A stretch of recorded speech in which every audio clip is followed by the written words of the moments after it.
두 눈을 감아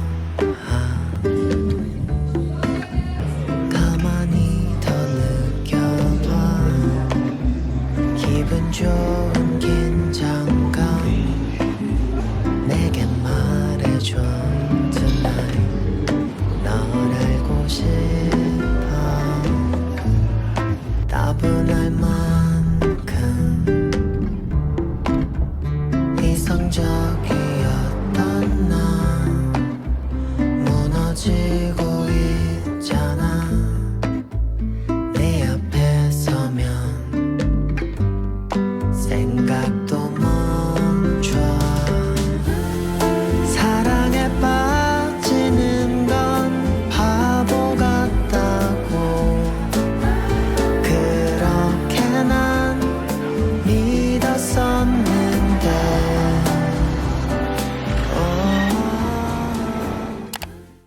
Morning, folks. So last night we went out, and it was probably our first like proper going out night, and it was fun.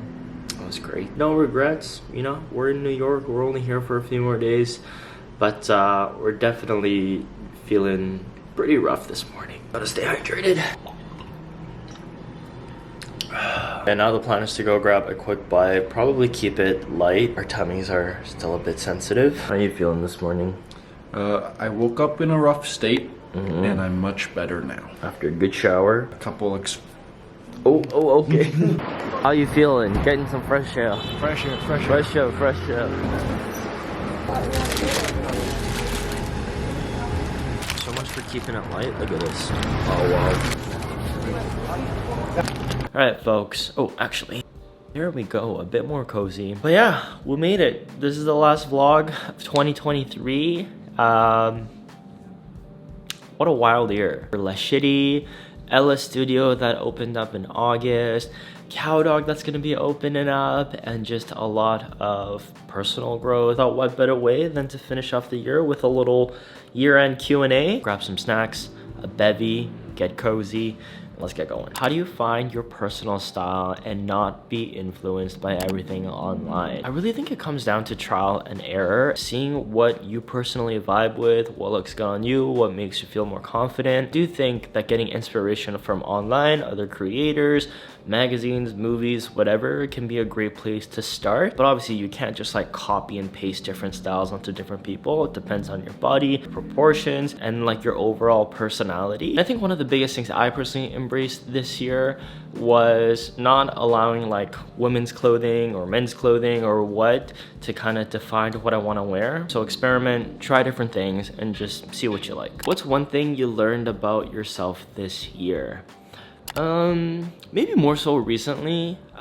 This New York trip, like leaving for a month, was my first time traveling for an extended time. You know, a lot of the times when I do travel and it's for like 2-3 days, I always just end up feeling a lot more like anxiety and stress, partly because I feel like I have to do so much in a short span of time so that I'm not, you know, wasting my time. But as someone who's very introverted and needs a lot of time to kind of recharge, that in it itself is stressful. So the vacation isn't really a vacation. But because this New York trip, although it's been very busy and eventful, there's been a lot of downtime where I can just, you know, be at home or this Airbnb and just relax, do nothing, get some work done, watch some videos, do what I want to do in between, you know, doing different things, meeting new people.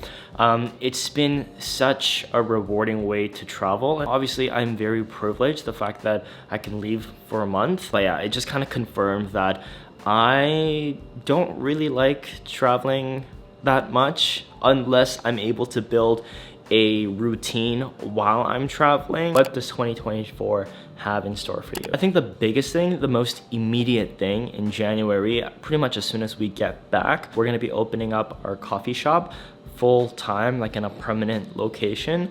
So Cowdog is our coffee shop name. We were doing a Cowdog pop-up on the weekends at Ella Studio. Ella Studio is the showroom for Less Shitty. So Ella Studio exists completely separate to Cowdog. Ella Studio serves pour-overs, but it's not a coffee shop. It's more of like a curated home goods store that has coffee and tea options available. And Cowdog was a pop-up that we did on Saturdays and Sundays at LS Studio just to kind of get our name out. So I know it's very confusing, but I think once Cowdog is fully open, it'll make a bit more sense. We'll go in a little bit more detail, you know, once we get back into Vancouver and we're actually up and running. But that's gonna be the next biggest thing. You know, it's so interesting because when you're working as a content creator, when you're making videos, nothing is really that tangible or tactile. Like everything is in this digital world, right? So when I first started Less Shitty and I was producing garments and I was able to feel different fabrics, garments being produced, I was like, okay, this is really cool. And then when I opened up LS Studio in September of this year, that was like my first intro into a physical space that was open to the public and that I could curate different objects and home goods and do that. But now Cowdog is gonna be a different beast because not only is it a full-on cafe with pastry program, coffee, etc. It's also gonna be my first joint business venture. Like everything from Just Jolie, the content creator side, Less Shitty, Ellis, has all been me. And obviously doing things by yourself has its pros and cons, but I would say one of the biggest pro is that you're able to do something like this. You don't have to talk to anyone else. If you feel it in your gut and you want to do something, you do it because it's my business. Since Cowdog is, 50-50, myself and Ryan, it's gonna be different. And we both know it's gonna be very difficult. It's probably gonna be very difficult for our relationship as well, but we're both so excited for this. And just, excited to bring you guys along. If you guys are in Vancouver, come check out Cowdog or LS Studio. But yeah, Cowdog is gonna be like the next big thing for 2024, and it's happening like literally so soon. Like, it's crazy. It's actually so crazy. Do you have any cologne recommendations? Actually, if you go watch my September favorites video, there's a couple in there, but I'm a really big fan of the Aesop fragrances line, like Marrakesh Intense, Hwyl, HWYL, as well as Tacit. They're all really great. I actually recently got, I'll show you. One is from Deadcool. It's their milk fragrance. This is actually the extra milk. Essentially, it's a layering skin scent. I think it's got like white musk and it's quite mild, and it's just really nice for layering if you want to give any of your other fragrance a bit more oomph. What are 3 things that you are grateful for this year? Where do I start? The fact that we have a roof over our head, we don't have to worry about where our next meal is coming from, if we're gonna have access to clean drinking water. Now more than ever before, it's on my mind every single day, and I'm grateful for all the loved ones in my personal life. Obviously my partner Ryan, my family, my friends, like everyone.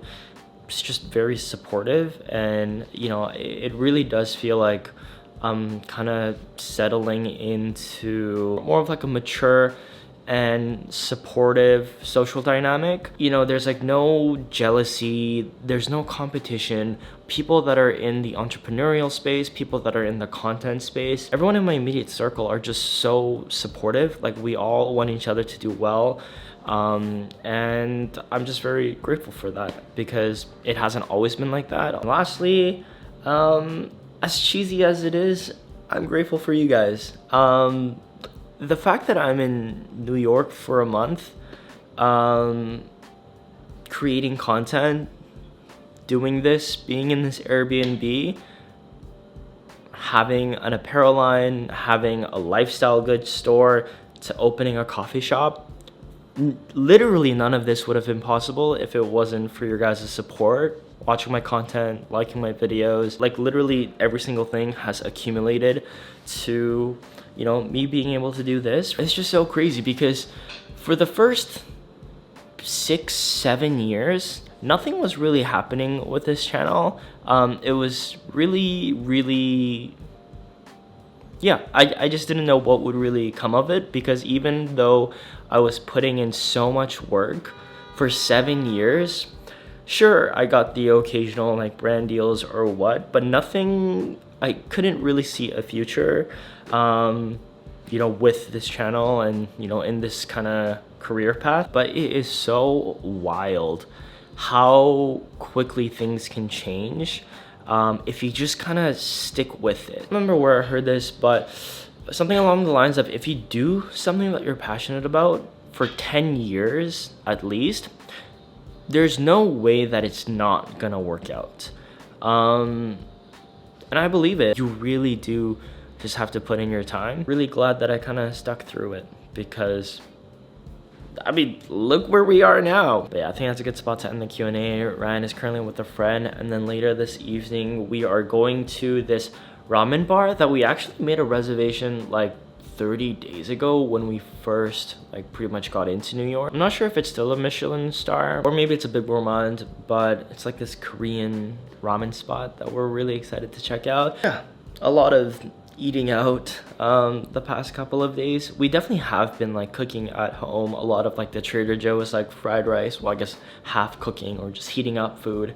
But you know, we're on vacation. Ryan was actually saying how it kind of feels like for him kind of like the pandemic days when we first met, because you know, he wasn't working and I'm just filming my content. I feel like that time and also this month is like one of the very few instances where we intentionally slowed down. There's been so many days in New York where a lot of the days we just walked around, you know, watched some movies at home, cooked our little frozen Trader Joe's meals, and then just chilled at home, kind of with each other's company. It's been so good, because we know that when we go back to Vancouver, when we open up our coffee shop, it is gonna be like pedal to the metal, absolute fucking full send. It's gonna be busy, and it's gonna be a lot of work. So this whole month has just been a lot of, yeah, just resting and recharging. And yeah, just very grateful that we were able to take this time off together. Who knows when we'll be able to do this again, but I don't know. We're still really excited for Cow Dog. But yeah, when Ryan gets home, we'll see you guys at the noodle place.